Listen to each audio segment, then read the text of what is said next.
Espace TV, les grandes gueules, tout sur les dessus de l'actu. Ahmed Camara, Zachary Milimono, Roby, Mohamed Djibril Camara, Moussa Moïsila, Lamine Girassi forment les grandes gueules. Très nombreux ce matin à réagir évidemment via notre page Facebook, mais aussi sur le site de la radio, le www.espacefmguinée.info. Notre invité est dans ce studio, M. Sidya Touré, président de l'UFR. On va revenir longuement sur cette crise. Et puis on nous apprend aussi que il y aura une rencontre tout à l'heure du côté du siège de l'UFR. C'est bien cela avec Yves, en tout cas c'est le service com de l'UFR qui nous apprend ce matin. Bonjour Monsieur le Président. Alors Roby, il ne fallait pas le torturer comme ça, parce que là c'est un peu compliqué. Voilà, c'est mieux. Voilà, Monsieur le Président.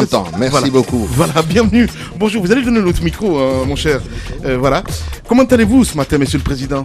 Moi, je vais bien. Voilà. Alors, on vient revenir longuement sur cette crise, mais déjà, ce qui défraie un petit peu la chronique dans la cité, c'est à dire que l'UFR et l'UFDG, pour l'instant, c'est pas vraiment le top. Je t'aime moi non plus. Voilà. Je sais vraiment pas de quoi vous voulez parler. Monsieur le Président, nous allons être très clairs. Ouais. L'UFDG est un parti politique. Ouais. Qui se bat pour conquérir le pouvoir. C'est bien, l'UFR aussi. Oui. Voilà, nous allons à des élections présidentielles. Je pense que si tout le monde est candidat, je ne vois pas où est le problème de l'alliance. Est-ce que s'il y a le président de l'UFDG, celui du RPG, celui de l'UFR sont candidats, je vais souhaiter que qui soit élu si ce n'est pas moi. En clair? En clair, c'est comme ça que cela fonctionne. Allez, on va s'écouter les gars, c'est important. Allez. Voilà, le débat c'est sur une autre question, c'est celui de l'acceptation du statut de chef de file de l'opposition. Absolument. Et d'après ça les n'a langues strictement rien à voir. Le statut de chef de file de l'opposition relève d'une loi. Ouais. Cela, soit. Nous allons aux élections présidentielles. Les élections présidentielles, c'est un homme face à son peuple qui expose une vision, un programme et qui souhaite être élu. Vous voulez qu'on s'allie contre qui? Non. C'est donc, pas dans ce contexte. Non, c'est dans l'état, Monsieur le Président. Il faut le ramener à cela. À partir du moment où vous le ramenez à cela, vous comprenez bien qu'en fait, il n'y a plus, une fois qu'on est dans la campagne, il n'y a plus d'opposition, il n'y a plus de mouvance. Ouais. Il y a des candidats. Ouais. Donc tout se passe très bien entre vous et... Mais parfaitement, je ne vois pas. Simplement que...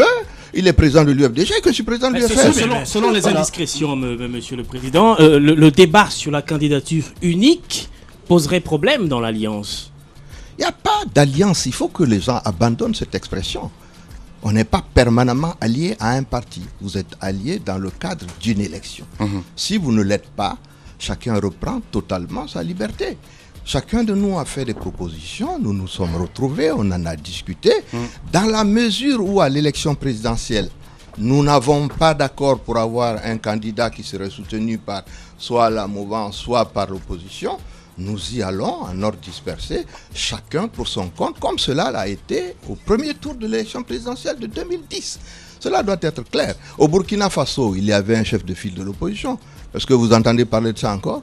À partir du moment où la transition a commencé, que chacun prépare, se met dans son starting block pour aller aux élections, il faut qu'on comprenne les choses. Cela n'a strictement rien à voir. Aujourd'hui, les partis politiques, s'ils doivent aller aux élections présidentielles, ceux qui sont d'accord entre eux pour présenter un candidat seront dans une alliance. Ceux qui ne le sont pas seront totalement indépendants et ça c'est parfaitement normal. Voilà, Monsieur Sidya Touré, notre invité ce matin chez les GG Moussa Moïsila. Monsieur Touré, une question toute simple. Est-ce que vous êtes prêt à reprendre le scénario de 2010 s'il arrivait qu'au deuxième tour, il y ait LHC Lodalen Diallo face au professeur Alpha Condé? Non, c'est non. Non, c'est non. Reprendre ce scénario. Voilà, au moins c'est clair. Là. Voilà, okay. Bien. On va continuer à Chabaka. Revenons un peu sur les rapports entre l'UFR et l'UFDG et ce qui a occasionné, ce qui a en fait déclenché la polémique, c'est cette intervention de votre porte-parole, Monsieur Mohamed Tal, qui a dit, parlant de cette rencontre que le chef de l'État a eu avec le chef de file de l'opposition, il a dit que le président de l'UFDG partait parler au nom de son parti et qu'il ne partait pas parler au nom de toute l'opposition. Et on n'a pas entendu le parti se désolidariser de cette déclaration. Pourquoi voulez-vous qu'on fasse tout un plat autour d'un problème qui n'en est pas? Celo a rencontré Alpha Condé, ils ont discuté. La réalité du débat, s'il y a un dialogue, ce qui se fait aujourd'hui, c'est que nous y participons tous. Ouais. Ce n'est pas le problème d'un parti, c'est le problème de tous les partis qui ont des revendications communes. Il faut que ça soit très clair.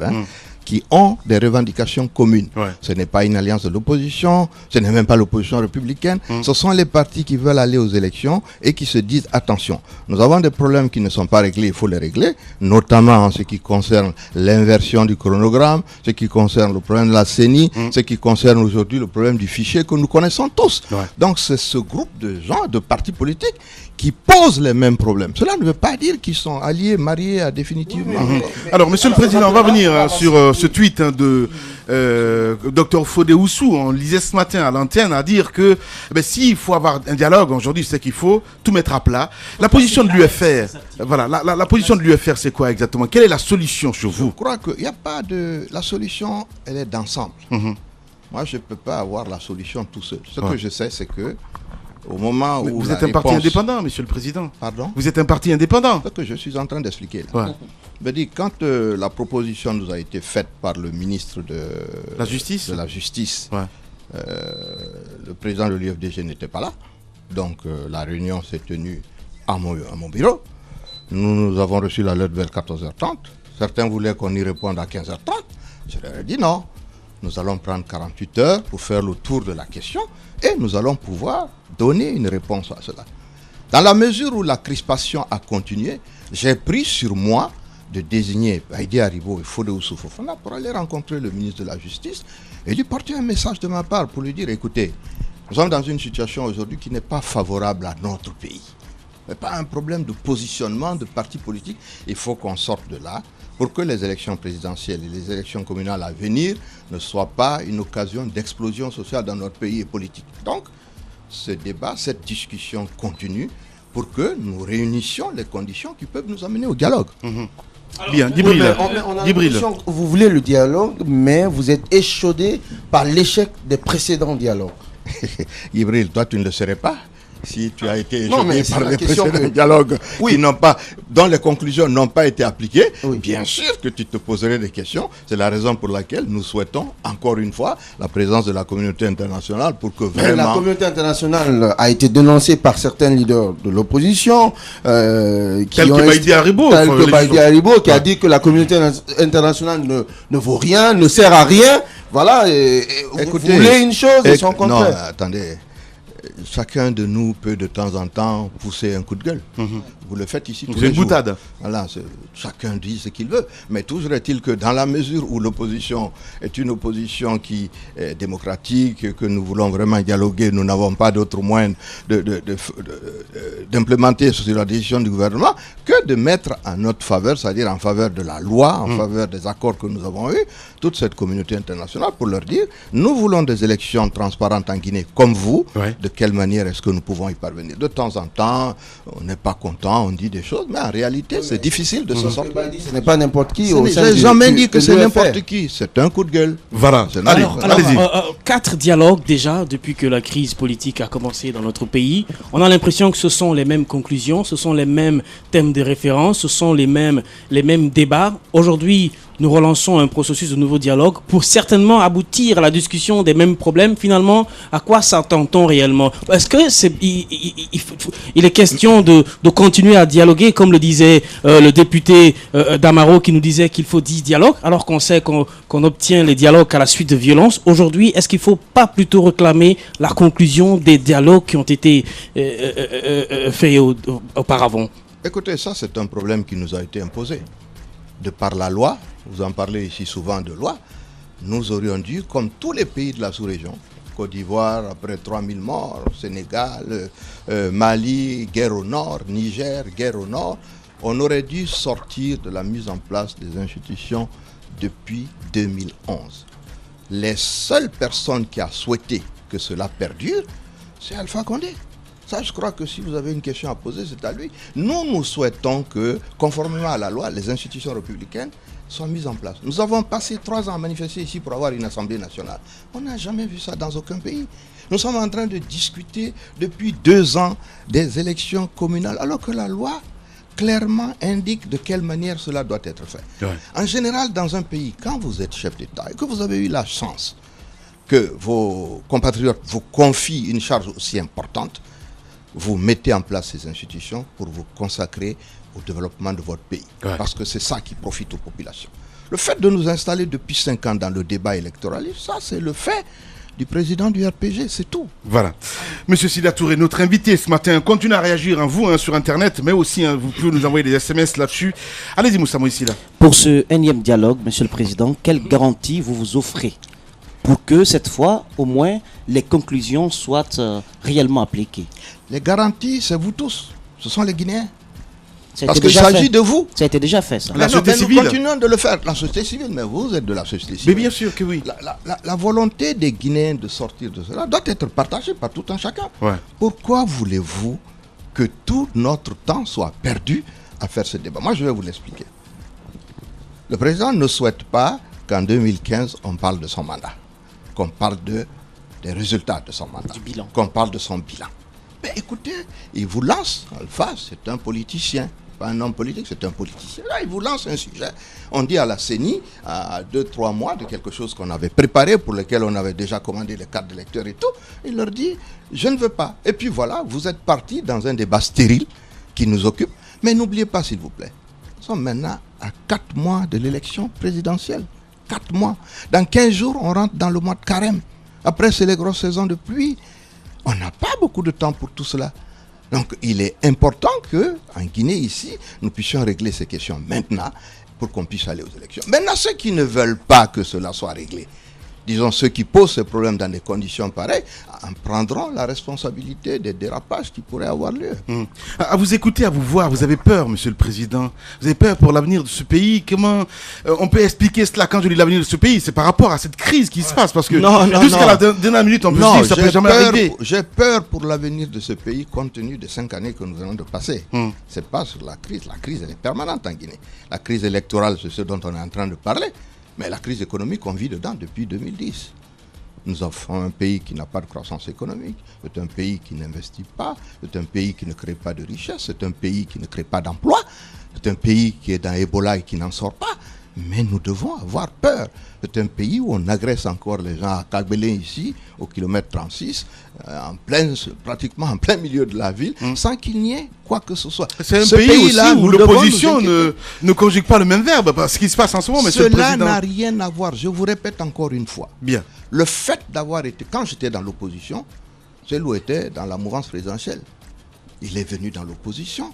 Nous avons des revendications communes. Mais l'opposition, ce sont les militants. Les militants, ce sont les populations. Nous sommes censés porter les demandes des populations guinéennes. Nous les portons ensemble. Cela ne veut pas dire que nous sommes mariés. Ça n'a rien à voir, bon sang. Bien. Voilà. Allez-y, Tamba. Alors, Monsieur le Président, au cœur de la polémique, au cœur de la crispation politique, c'est quand même le chronogramme électoral. Mais à vous entendre réclamer le dialogue, on a par le même moment l'impression que vous videz ce dialogue de sa sève. La question qui se pose, est-ce que l'opposition ne pourrait pas accepter, bien entendu en s'entourant de garanties, accepter d'aller à ce dialogue avec pour préalable, avec pour discussion première d'ouverture du dialogue, les préalables que vous posez? Ne faites pas de cela des préalables. Je veux dire, ce n'est pas la première fois que nous discutons. Je crois que c'est Roby qui a dit que nous avons déjà eu 4 dialogues. Si les conclusions des dialogues avaient été appliquées, on ne serait pas en train de parler de ce même problème-là. Ce que nous disons, c'est que quand même, je crois que c'est un leader politique, c'est Gandhi qui nous donnait un peu cette image. Je dis que quand vous arrivez et que vous trouvez que 2 enfants se battent pour une miche de pain, en général, vous mettez la miche de pain à côté, vous discutez avec, quand vous avez fini, vous partagez la miche de pain. Mais si pendant que vous discutez, il y en a un qui mange la miche de pain, à la fin, vous n'avez rien à partager. Ce que nous disons, c'est que mettons la miche de pain de côté, de débat sur la CENI, discutons, quand on sera d'accord, on aura trouvé une solution qui peut être partagée par tous. En même temps, il y a un chef d'État qui veut éviter d'être jugé illégal. Attends, ce que je m'aurais dit, c'est que quand on écoute le professeur Alpha Condé s'adresser à la foule, s'adresser à ses militants, il y a une chose qui revient tout le temps. En parlant des anciens premiers ministres, on a l'impression qu'à votre temps, rien n'a été fait pour ce pays. D'ailleurs, en 4 ans, ce que lui, il a pu faire, il le dit si bien, ça se compare à 50 années de gestion à la tête de ce pays. Qu'est-ce que vous avez à dire par rapport à cela? À votre temps, qu'est-ce qu'il y avait? Moi, vous êtes journaliste. Oui. Dites-moi, pendant les 5 ans là, qu'est-ce que nous avons fait? Quand je saurai ça, peut-être je vais dire pourquoi Alpha n'a rien fait. De mon temps, moi je peux vous dire très rapidement mon bilan. Mais rapidement. Non. Ah, oui. Le PPT, c'est moi qui l'ai initié. Parlez dans le micro. La croissance économique de mon temps, c'était 5,5. Hein. Le cadrage macroéconomique était bon, mais le cadrage macroéconomique n'est pas la croissance. L'investissement se mesure par la croissance économique. Nous l'avions. Nous avons fait les réformes nécessaires. Nous avons fait les réformes structurantes. Nous avons fait la production agricole qui est passée par exemple de 6 000 tonnes de coton à 40 000 en l'espace de 3 ans. Nous avons fait en sorte que, comment vais-je dire ça, on ait l'énergie en 5-6 mois, pratiquement 24 heures sur 24. L'eau également. Voilà ce que moi j'ai laissé en 99 quand j'ai quitté la primature. Maintenant, en 5 ans de Alpha Condé, dites-moi, une croissance à 3,8 en arrivant, ensuite 2%, ensuite 1%, ensuite moins 0. Dites-moi, qu'est-ce que exactement on est en train de nous dire? Alors, pourquoi est-ce que Macky Sall, Alassane Ouattara, comment il s'appelle, Boubacar Keïta, Ibeka, ne parlent pas du passé? Moi, je n'entends jamais M. Ouattara en train de dire oui, Gbagbo a fait ceci, il y a eu 3000 morts, on n'en parle plus, on avance. Bien. Et chaque mois, au cours de cette année, il y aura une inauguration d'une réalisation effectuée pendant sa période pour aller aux élections et non pas de parler du passé tous les jours, ça ne sert à rien. Voilà. Allez, parce que c'est la période aussi sur Radio Espace. On va ici, Pouka, à la fin de l'émission, le grand oral de M. Sidya Touré, Pouka, c'est qu'il a fait quand il était Premier ministre en Guinée. On va revenir là-dessus, ça serait intéressant, Monsieur le Président. Voilà, le grand oral de Sidya Touré. C'est une expérimentation, on se fait une pause de 5 minutes et on revient dans un instant. Politiciens véreux, fonctionnaires corrompus, promoteurs immobiliers voyous, justice passive. La Guinée devient-elle mafieuse? Les grandes gueules d'Adafo Média ne lavent pas plus blanc, mais vous permettent de défendre votre pays en vous informant. Avec les grandes gueules d'Adafo Média, dénoncez les turpitudes, nous garantissons le secret des sources. Envoyez vos documents à espacefmguinée.info, rubrique Contact. Les grandes gueules d'Adafo Média ou le socle de la liberté d'expression en Guinée.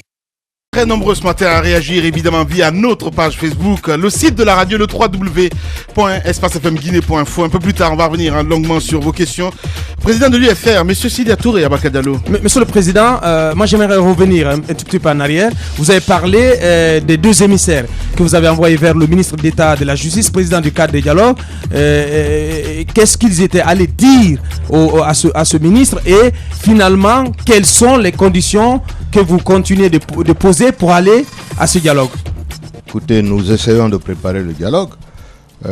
Monsieur Chambaz est arrivé, il doit me rencontrer vers 11h30 à mon bureau. Ouais.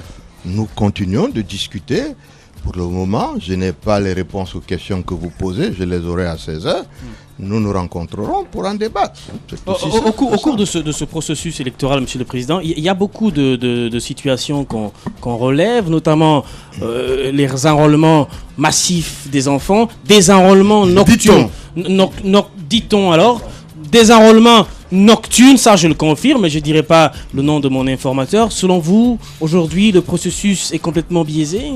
Non, c'est certain. C'est certain qu'au niveau de l'enrôlement aujourd'hui, il se passe des choses totalement inacceptables. Cela se voit un peu partout. Mais nous avons des régions particulières, notamment en Haute-Guinée, où effectivement des classes entières sont convoqués pour être enrôlés. Ça, c'est une réalité que tous nos militants nous ont rapporté, photo à l'appui des fois. Donc cela va biaiser effectivement le fichier électoral. Et qui dit biaiser le fichier électoral, ça peut biaiser l'ensemble du processus et aboutir à des résultats qui ne sont pas conformes à la réalité du vote des Guinéens. Et c'est la raison pour laquelle ce dialogue est nécessaire pour évoquer ces problèmes-là et que la communauté internationale en prenne conscience. Quand j'ai reçu la délégation de l'EIF le mercredi 27 à mon domicile, nous avons énormément parlé du processus électoral et de la qualité du fichier qui est nécessaire pour aller aux élections. Ouais. Mais qu'est-ce qui ressort de ces rencontres finalement? Parce qu'on parle dialogue, encore dialogue. Si on se disait aujourd'hui, parce qu'on a parlé ici dans les GG, à se dire, si on couplait ces élections-là, ni vu ni connu, comme ça passe, comme une lettre à la poste? Non, parce que ce que nous souhaitons, c'est quoi? Nous sommes retournés de la manière dont on a géré les délégations spéciales et la manière dont les gouverneurs et les préfets ont réglé le problème des CRD. Aujourd'hui, dans les 304 CRD de la Guinée, il n'y a aucun représentant de l'opposition. Il n'y en a aucun. Et quand vous prenez les délégations spéciales, on en a fait 28 sur 38. Les 10 autres, c'était 1 ou 2 élus du RPG, les autres se sont ralliés. Donc ça veut dire que les 38 communes urbaines sont également gérées par le RPG. Je prends une commune comme Matoto où vous êtes en ce moment. Nous y avons gagné les élections législatives. Mais au niveau des communales, et le prétendu maire et les conseils communaux, il n'y a aucun représentant de l'opposition. Cette situation fait en sorte que, notamment à l'intérieur du pays, que tout le processus électoral, il ne faut pas oublier que la CENI n'a pas de bureau à l'intérieur du pays. La CENI, quand elle arrive dans une localité, elle fonce sur les responsables que je viens de désigner, qui sont tous du RPG. Je prends le cas de mon propre village. J'y étais il y a 2 semaines, j'y suis arrivé, j'ai essayé de savoir comment fonctionnaient les Carles. Les jeunes femmes qui sont venues pour les Carles, vous savez où est-ce qu'ils sont logés? C'est le président du district, nommé par le parti au pouvoir. Ils mangent là-bas, elles sont logées là-bas, elles n'ont pas de per diem, donc tout leur matériel est là. Donc c'est ce monsieur qui, en fait, gère le processus avec elles. Ce que nous voulons éviter, c'est cela. Donc nous voulons être associés à cela pour que dans l'ensemble du pays, ce ne soit pas un seul parti. S'il y a des élections, comme c'est des élections à la proportionnelle, chacun aura 2, 3 ou 4 représentants dans ses districts, dans ses CRD. Ça permettra d'aller à des élections présidentielles apaisées et beaucoup plus conformes au vote des citoyens. Voilà pourquoi le couplage n'est pas une bonne chose. Ouais. Alors, d'aucuns disent en même temps, parce que vous dites, on fait replay, on va revenir un petit peu sur ces élections, les élections législatives. Pendant ce temps, quand il y avait ces élections législatives, il y avait en même temps ces délégations spéciales. Et pourtant, vous avez gagné finalement la capitale. Finalement, à la fin du compte, est-ce que tout ça, c'est pas un théoboyu, on se jette je vais vous le dire. Ouais. Vous êtes en Matoto, c'est pourquoi je dis, intéressez-vous un peu au fonctionnement des choses autour de vous. Mais comment ça se fait que vous avez gagné les élections législatives avec les mêmes délégations? Attendez, c'est ce que j'essaie de vous expliquer. Nous avons pu gagner à Conakry, notamment à Kaloum et à Matoto, parce que les observatrices de l'Union européenne sont venues s'installer dans les commissions de centralisation. 12 jours à Kaloum, 19 jours à Matoto, sans jamais être absent, en s'interchangeant. Ceci n'a pas été fait à Dubreka, on nous a volé le vote. Ça n'a pas été fait à Koya, même chose, ainsi de suite. Donc cela ne peut se faire que dans la capitale. À l'intérieur du pays, cela n'est pas possible. C'est à la centralisation, par exemple à Dubreka, qu'une fois que vous avez fini les décomptes et que vous avez gagné, comme cela a été par exemple à Kaloum, un sous-préfet vient avec, dans un forêt-sac, 11 000 voix pour le RPG. Vous demandez qu'on le recompte. On se jette sur vos représentants, on les maltraite, on les met en prison et on prend les résultats, on va les prononcer à la CENI. C'est ça que nous voulons éviter. Voilà. Monsieur Sidia Touré, notre invité ce matin chez les juges. Allez-y, Tamba.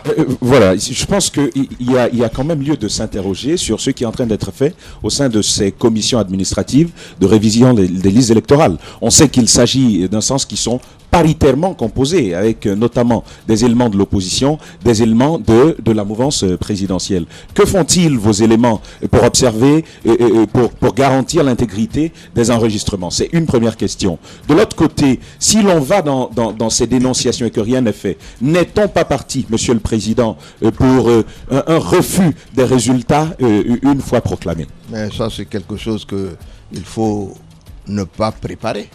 Si c'est ce qu'on prépare, effectivement, les gens refuseront. Maintenant, vous parlez des Carles. Cela revient au problème que je viens de tenir. Quand on parle de ces questions-là, ce n'est pas tellement à Conakry, parce qu'à Conakry, nous sommes tous là. On est des observateurs, il y a les radios, il y a la société civile, il y a les partis politiques. C'est à l'intérieur du pays. À l'intérieur du pays, vous prenez un district, vous mettez une Carle là. Mais le gars qui est là, qui est responsable au niveau de l'opposition, qui représente l'opposition, les partis politiques qui sont peut-être 2, en face, vous avez toute l'administration, c'est-à-dire le sous-préfet, la gendarmerie, la police, les maires prétendus, disons les présidents de CRD, les présidents de district qui ont été nommés. Qu'est-ce que vous voulez qu'ils viennent changer à ça? Quand vous êtes parti chez vous le soir, on ressort les trucs et puis on continue de recenser les gens. Et vous faites quoi? Allez-y, Moussa Moïse. Alors, comment est-ce qu'on peut comprendre, Monsieur le Président, que vous prenez pas à tout ce qui est processus du côté des Carles, mais qu'au niveau, au sommet de la CENI, vous battez pour qu'on puisse reformer cette décision, pour qu'elle puisse être complètement dissoute et qu'on ait en face une autre CENI. Parce que c'est deux choses quand même, c'est ambigu. Je vous ai entendu poser cette question, puisque j'écoute vos émissions, vous avez posé ça plusieurs fois. La réponse, elle est très simple. Oui. Le fichier électoral doit être révisé chaque année. chaque citoyen qui a atteint l'âge de 18 ans doit être inscrit sur le fichier électoral. Cela ne veut pas dire que tu vas aller aux élections. Cela ne veut pas dire que tu ne vas pas boycotter. Cela veut dire simplement que tu es sur le fichier et que demain, si tu en as besoin, tu peux l'utiliser. Donc c'est une formalité administrative qui n'a aucun sens politique en réalité. Ceux qui veulent lui donner un sens politique, ceux qui veulent frauder en inscrivant des gens dans des zones qui contrôlent pour permettre de gonfler les chiffres. Nous avons vu ça lors des élections législatives. On a eu des endroits où le RPG a fait 97%, et quand vous allez à Zéro-Corée, on vous dit que c'est 34% de participation, parce qu'on a annulé tous les bureaux de vote. Donc vraiment, c'est aussi simple. Hein. Vous parlez tout à l'heure, vous donnez l'exemple des observateurs de l'Union européenne qui ont participé à Conakry, notamment à Matoté, à Kaloum, dans le processus électoral. Est-ce que ce n'est pas un exemple à démultiplier à l'intérieur du pays, même si ça coûte certainement cher, ça peut être moins cher par rapport à l'organisation de l'élection? Vous ne pouvez pas. Les observateurs de l'Union européenne qui étaient là, ils étaient à peine une vingtaine ou une trentaine. Vous avez avant 12 000 bureaux de vote, maintenant il y en a 13 000 et quelques. Vous ne pouvez pas mettre des observateurs de l'Union européenne dans tout ça. Ce n'est pas eux qui sont censés venir faire des élections chez vous. Vous savez, dans les autres... Non, d'accord, mais vous n'avez pas les moyens de faire ça. L'Union européenne ne va pas venir se substituer aux Guinéens pour faire leurs élections. Dans les pays structurés, organisés, en France par exemple, pour tous ceux qui connaissent ça, vous n'avez pas de CENI. C'est le ministère de l'Intérieur qui organise les élections. Oui, mais bien. Tout ça, pourquoi? Parce que personne, il ne vient à l'idée de personne. Parce que la justice est là. Bien. Les journaux sont là. Vous ne pouvez pas changer les résultats, vous ne pouvez pas y toucher. Donc n'importe qui peut organiser cela. Le contexte est quand même différent. Monsieur Sidya Touré, c'est important de revenir sur cette question. On parle du processus électoral. On sait que l'opposition avait annoncé dans une décision datant du 6 mars qu'elle se retirait des travaux de la CENI. Et aujourd'hui, on constate que des commissaires proches de l'opposition continuent à travailler dans le cadre de la préparation de ces élections. Est-ce qu'avec ce qui se passe, les enrôlements massifs présumés, est-ce que vous ne cautionnez pas à travers vos représentants ce qui se passe au niveau de la CENI? Je crois que vous devez poser des questions qui permettent une meilleure compréhension du problème que nous avons dans notre pays pour aller de l'avant. Cette discussion stérile entre l'opposition, la CENI et tout ça, nous en parlons, mais en réalité, l'objectif c'est quoi? Avoir des élections transparentes, acceptées par tous pour apaiser la situation dans notre pays afin de nous consacrer à ce pourquoi on est élu dans un pays, c'est-à-dire le programme de développement économique et social, l'amélioration des conditions de vie des populations. Oui, nous avons des débats sur cette question. La réalité aujourd'hui, nous avons 3 commissaires à la CENI sur 25. Ça, c'est une réalité intangible. Voilà pourquoi nous en parlons. Mais nous en parlons simplement dans la perspective d'une meilleure qualification des élections qui vont arriver. Normalement, nous devons être tous sensibles à cela. Pourquoi voulez-vous que M. Alpha Condé ait refusé en 2011 de tenir les élections législatives, communales, avec la même CENI qu'il avait fait élire? Quand on parle de ça, tu entends tous, oui, c'est l'opposition qui a refusé. Non, nous étions d'accord en mars-avril 2011 pour aller aux élections législatives, communales, terminer avec tout cela, mettre en place des institutions, aller de l'avant. C'est le président qui a dit qu'il ne veut pas de la CENI qui lui avait permis d'être élu, qui ne voulait pas du fichier électoral qui lui avait permis d'être élu, qui ne voulait pas de l'opérateur de saisie qui lui avait permis d'être élu. La crise a commencé là. Ça, c'est depuis le mois de mars 2011. Et nous sommes en 2015, nous sommes au mois de juin aujourd'hui. Nous sommes toujours dans le même débat. De grâce, parlons de sujets plus importants pour nos compatriotes. Allez-y, Abaka Diallo. Moi, je reviens sur cette question du dialogue. Monsieur le Président, pas de dialogue sans le gel des activités de la CENI et sans que le chronogramme soit suspendu. On a entendu le président de l'UFDG s'exprimer dans ce sens-là à des médias internationaux. Et on a appris aussi que les 2 émissaires que vous avez envoyés vers le ministre d'État de la Justice sont allés réitérer les mêmes préalables. Est-ce que vous êtes en phase? Est-ce que du côté de l'UFR, c'est une position qui est partagée? De l'autre côté, est-ce qu'aujourd'hui, pour assurer une crédibilité à ce processus électoral dans lequel l'opposition n'a pas confiance, est-ce qu'il faut faire comme ce qui s'est passé en Côte d'Ivoire en 2010 et aller vers une certification de ce processus-là avec les Nations Unies? Vous ne pouvez pas faire de certification pour la simple raison que les Nations Unies ne sont pas là. les Nations Unies étaient en Côte d'Ivoire à la suite de la guerre civile. Il y avait 11-12 000 militaires qui étaient sur place et qui avaient, dans le cadre des dialogues qui s'étaient tenus à l'international, pour obligation de certifier les élections, pour s'assurer que, justement, on ne va pas retourner à la guerre. Donc ça, c'est une situation d'exception. Ouais. Chez nous aussi, ce que les Nations Unies, l'OIF et autres nous apportent, c'est une assistance pour qualifier le processus électoral. Si nous arrivons à qualifier le processus électoral, compte tenu de la médiocrité du bilan de M. Alpha Condé, moi je n'ai pas de doute sur le résultat des élections présidentielles. Maintenant, est-ce que le dialogue, ceci... Moi, je continue. Nous avons envoyé des gens. On m'a promis des résultats cet après-midi. Quand on en aura, nous nous réunirons pour définir de quelle manière est-ce que nous allons aborder cette question. Nous faisons preuve, si vous voulez, vraiment de responsabilité. Sinon, bon, c'est un autre langage qu'on a tenu, mais nous sommes des hommes d'État. Moi, je ne vois pas de raison qu'on ne trouve pas de solution à tout ça. Ouais. Alors, Monsieur le Président, on va revenir sur l'actualité aussi. C'est Kaleta.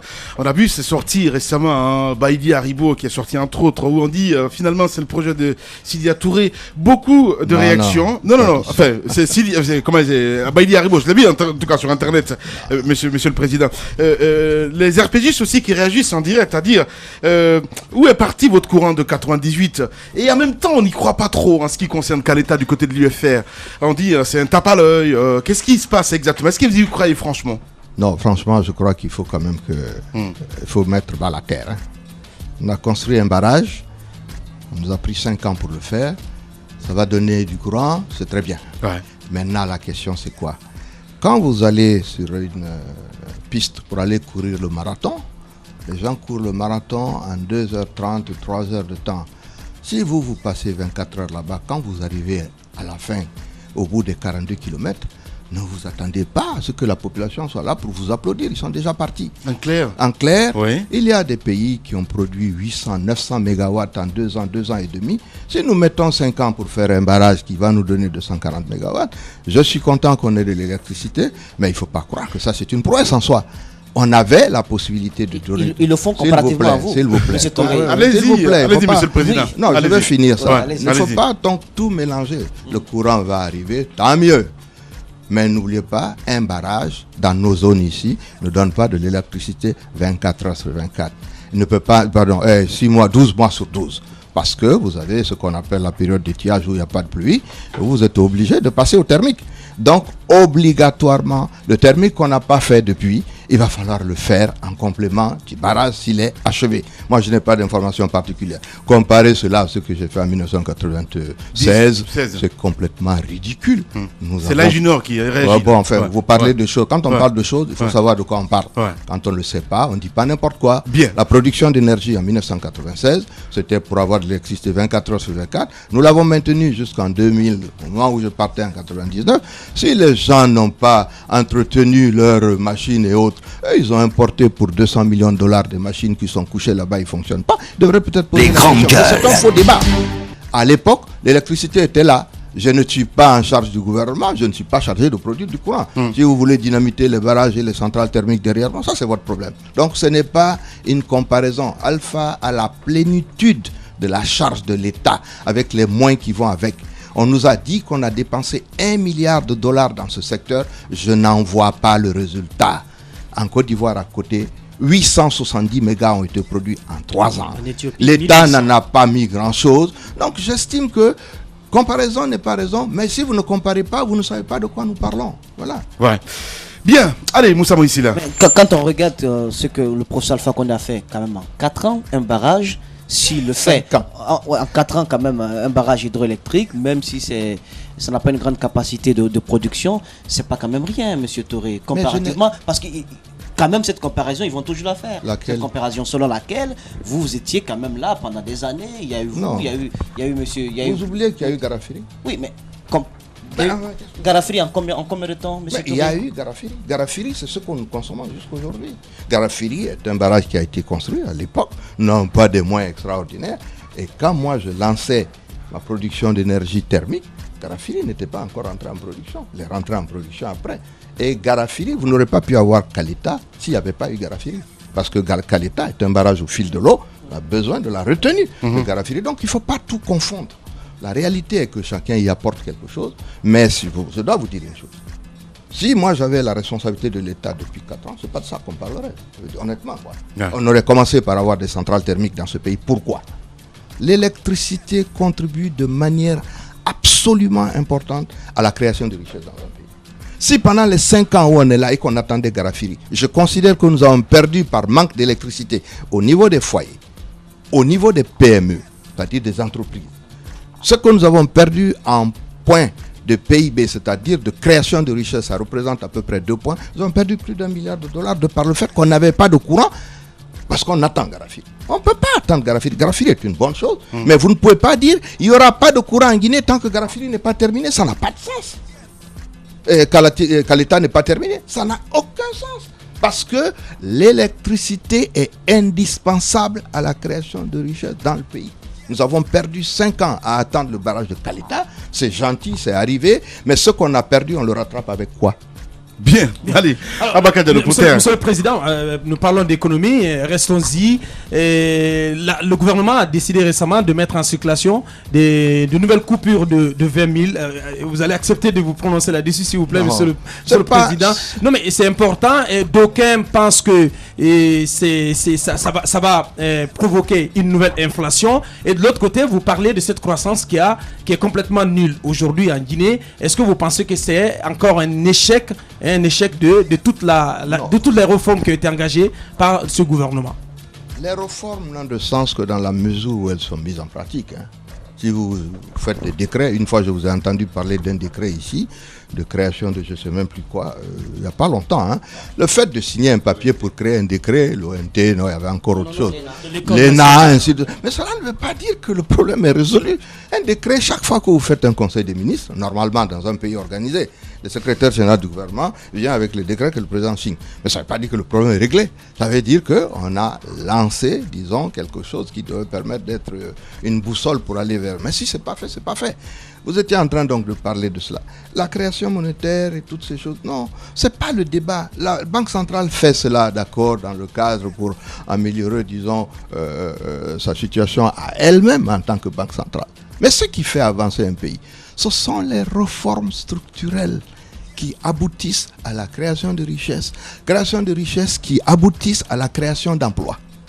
La création monétaire à elle seule ne règle pas cette question. Donc vraiment, ce débat non plus n'est pas existant. Ce n'est pas parce que vous allez fabriquer de l'argent que vous allez faire du développement chez vous. Voilà, notre invité a rendez-vous à 11h. On va passer à cette petite rubrique.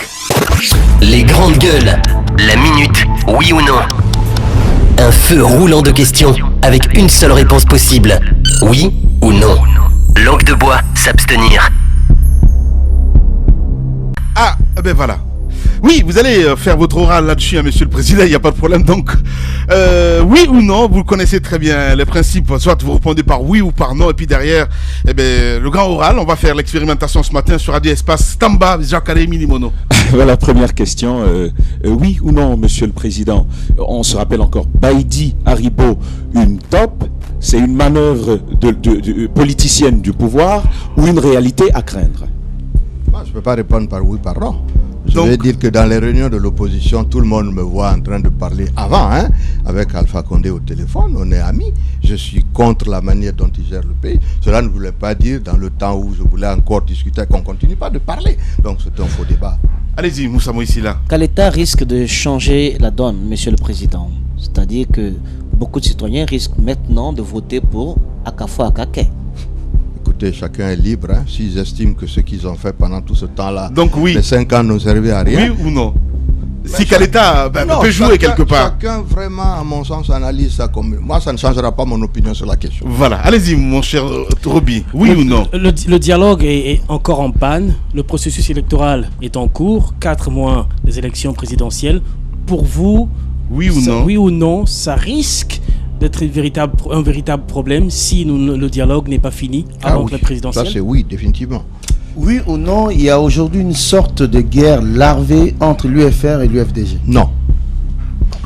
De mauvaises langues disent que la question du statut de chef de file de l'opposition est faite pour vous diviser, vous de l'opposition, oui ou non? Ça n'a pas beaucoup de sens tout ça. Ça n'a pas beaucoup de sens. Non. Oui ou non une troisième voie, Monsieur le Président, quand on voit un petit peu ce qui se pointe à l'horizon, mais pour dire, je le dis bien, en vous regardant dans les yeux, que jamais l'UFDG ne se permettra de dire on laisse Sidia se présenter uniquement pour l'opposition. Est-ce que oui ou non, aujourd'hui, il n'y a pas une troisième voie, c'est-à-dire tous les autres s'allier derrière vous pour cette élection présidentielle? Et on va sûrement vers une solution comme celle-là. Ah ben voilà, au moins c'est dit. Le grand oral de Sidia Touré, c'est maintenant, Monsieur le Président. Vous avez cette caméra qui vous appartient. Ben voilà. Et vous allez, pourquoi pas, revenir longuement là-dessus, parce que beaucoup d'auditeurs se posent des questions. Ebola, entre autres. Et puis, voilà, quand vous étiez à la primature, vos regrets, qu'est-ce que vous avez fait? Qu'est-ce qui... Enfin, goût amer quelque part, j'en sais rien du tout. Allez-y, Monsieur le Président, 2 minutes chrono. Ça fait beaucoup de choses en 2 minutes chrono. Moi, j'étais à la primature, il ne faut pas oublier, j'étais Premier ministre, je n'étais pas président de la République. Hein. Donc, nous avons fait avec les moyens que nous avions. Nous avons relancé l'économie de ce pays, nous avons restructuré l'administration, nous avons renoué avec les institutions, nous avons lancé le processus maintenant au PPTE. Donc, quand j'entends les gens dire que c'est en 6 mois, c'est complètement pas imaginable. Nous avons eu des résultats sur les investissements de base comme l'eau, l'électricité et autres. Nous nous sommes tracés une perspective avec Guinée Vision 2010 à l'époque, qui reste aujourd'hui un peu un document de base si on veut vraiment faire quelque chose au niveau de l'économie de ce pays. Mais surtout, nous avons relancé l'agriculture, notamment le secteur cotonnier, ainsi de suite, avec des résultats probants. J'ai dit, au moment où je partais, nous étions à 40 000 tonnes de coton. Aujourd'hui, je ne sais pas, on est à 4 000 ou à 6 000, je ne sais pas. Donc ça, ce sont des faits. Pardon ? 7 000. Bon, alors voilà, si c'est 7 000 après avoir eu 40 000 au moment où j'y étais, qu'on avait une couverture d'électricité à 97%, voilà les résultats. Mais ça, je veux dire, ce n'est pas tellement là. Je voudrais parler du problème d'Ebola. Cela me paraît extrêmement important. Nous devons prendre conscience. Tant que cette maladie continue de tourner de cette manière dans notre pays, devenir pratiquement endémique, comme le palu, c'est-à-dire vous êtes assis et puis un moment ça sort quelque part, c'est extrêmement grave. Aucun pays ne se tournera vers nous pour venir nous assister autrement que sur le sens de la maladie. Aucun investisseur ne prendra des risques pour venir s'installer ici. Nous continuons à être un pays indexé, mais en même temps, c'est un danger énorme pour nos populations. Je voudrais franchement que le gouvernement fasse une pause, qu'on s'asseye tous ensemble pour reparler de cette question. Si le Libéria a réussi à extirper Ebola de leur pays, que la Sierra Leone est en voie de le réussir, pourquoi est-ce que nous n'y arrivons pas en Guinée? Samedi dernier, à Tanene, il y a encore eu des échauffourées. La semaine d'après, c'était à Kamsar. Et même ce matin. Écoutez, ça ne peut pas continuer. Nous ne pouvons pas, depuis décembre 2013, être à la base de cette maladie et être, comme je l'ai toujours dit, les derniers à nous en extirper. Il faut vraiment qu'on laisse de côté tous les débats politiciens et autres et que cette commission, le ministère de la Santé, les députés et autres, nous nous asseyons avec le gouvernement pour définir une stratégie de lutte contre cette maladie pour nous en débarrasser. Et les citoyens ? Pas de responsabilité? Les citoyens, le gouvernement, on met en place un gouvernement pour orienter justement les citoyens à régler des problèmes comme ça. Nous leur donnons notre budget, nous leur donnons la force publique, nous leur donnons les médecins. C'est leur rôle de le régler. Si les citoyens n'ont pas compris, peut-être qu'on leur a mal expliqué. Il faut qu'on revienne encore à ces explications jusqu'à ce qu'ils le comprennent. Mais Ebola ne peut pas faire l'objet d'un débat politique et politicien. On ne peut pas utiliser les motos, les voitures pour aller faire la campagne avec, alors que nous sommes devant une maladie qui a complètement fini par ruiner, comment vais-je dire ça, la vie en société dans notre pays, mais qui fait aujourd'hui de la Guinée un pays de plus en plus indexé. Imaginez-vous, les Sierra Leonais et les Libériens ont fini avec la maladie. De grâce, je voudrais qu'on comprenne que ça, c'est pas un débat politique, c'est un débat sociétal. Et qu'on ne peut pas traiter ce problème comme ça, de la manière dont on le fait. Un jour c'est à Forcaria, un jour c'est à tel endroit. Mais qu'est-ce qu'on fait pour ça? Donc j'estime qu'on doit s'asseoir pour en parler. Je pense que c'est quelque chose qui doit rassembler notre pays, parce que c'est une menace sérieuse contre l'intégrité de notre pays. Le président Sidia Touré, ce matin, chez les GG, question bonus. Question bonus, Alpha Condé, président illégitime, programme d'un gouvernement commun, vous vous en rappelez encore, ça sortait de la déclaration de Paris. Qu'est-ce qui est devenu finalement cette déclaration, monsieur Sidia Touré? Nous sommes toujours dans cela, nous estimons que réellement cette légitimité est contestable et moins nous aurons la possibilité d'aller à des élections transparentes, crédibles, acceptées par tous, plus justement cette assertion aura son sens. Voilà. Merci beaucoup, monsieur le président, d'être passé chez les GG. C'est moi qui vous remercie. Merci beaucoup. Voilà, les GG continuent dans un instant, mesdames et messieurs. On va s'intéresser évidemment à d'autres sujets d'actualité. On se fait une pause et puis on revient dans un instant. Politiciens véreux, fonctionnaires corrompus, promoteurs immobiliers voyous, justice passive. La Guinée devient-elle mafieuse? Les grandes gueules d'Adafo Média ne lavent pas plus blanc, mais vous permettent de défendre votre pays en vous informant. Avec les grandes gueules d'Adafo Média, dénoncez les turpitudes, nous garantissons le secret des sources. Envoyez vos documents à espacefmguinée.info, rubrique Contact. Les grandes gueules d'Adafo Média ou le socle de la liberté d'expression en Guinée.